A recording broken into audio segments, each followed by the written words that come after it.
consistent in Paul's life, both in his actions and in his words. A few weeks ago, we read from Romans chapter 9, the second and third verse of Romans chapter 9, where Paul just makes this startling statement about willing to give up his own salvation to see his fellow countrymen come to know Christ. When he said this, "I have great sorrow and unceasing anguish in my heart, for I could wish that I myself were accursed and cut off from Christ for the sake of my brothers, my kinsmen according to the flesh." I don't know if you truly understand what Paul is saying here, but he was effectively saying, if it meant more people in my country, in my nation, and more Jewish people, because Paul was a Jew, and more Jewish people, my kinsmen, if it meant more of them coming to know Christ, then I would suffer eternally by yielding up my salvation. If I could do that, he couldn't. But if I could give it up, I would give it up to see more people come to know Jesus. Man, I don't know another way to depict passion like Paul is depicting it, the passion to see others come to know Jesus. He has a heart for Christ. He has a heart for the gospel. He has a heart for those who have yet to open up their lives to Jesus Christ. I mean, this is just a passion that's oozing out of him. And if you have the same kind of attitude that Paul has, the same kind of passion, you're going to have a whatever it takes kind of attitude, which is an attitude, I'm telling you, if the Church of Jesus Christ is to thrive in the days ahead, we've got to take on this attitude more and more. So how do we acquire that kind of attitude? How do we become more of a person who thinks, well, whatever it takes to see the mission fulfilled?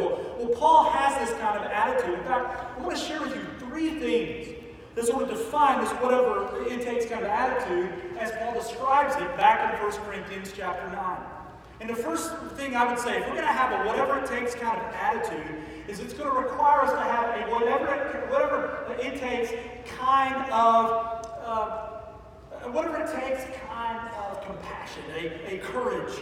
In fact, let's take a look there in verse 12 when he says this.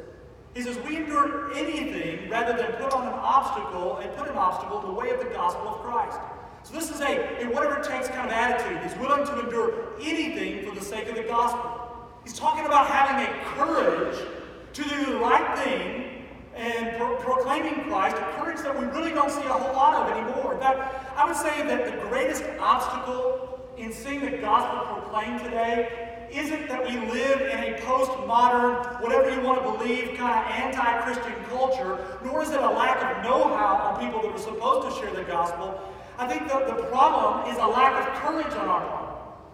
We don't love people like we should, and we're not willing to step out in faith like we should. And so the greatest obstacle might just be a cowardly Christian who has the good news, who has the message, but isn't willing to share it. Oh, I don't want to offend anybody. I don't want to hurt anybody's feelings. I don't want to harm any relationships that I have by broaching the subject of the gospel. In fact, I also don't want to mess up the gospel. I don't want to make any mistakes. I don't know what to say, and I don't want to say the wrong thing. But let's just call it like it is. Most of us are scaredy cats, right? We're cowards. We're not willing to endure anything rather than put an obstacle in the way of the gospel of Christ. But here's the rub. If we're not willing to endure anything, that's just not a neutral position. It's actually an antagonistic position. And Paul says that if you're not willing to endure anything for the gospel, not willing to share the gospel, you're actually now being an obstacle hearing the gospel. You're being a hindrance to the gospel. If you're not willing to endure a little embarrassment, if you're not willing to endure a little shame or a little discomfort, you're standing in the way of the gospel being proclaimed.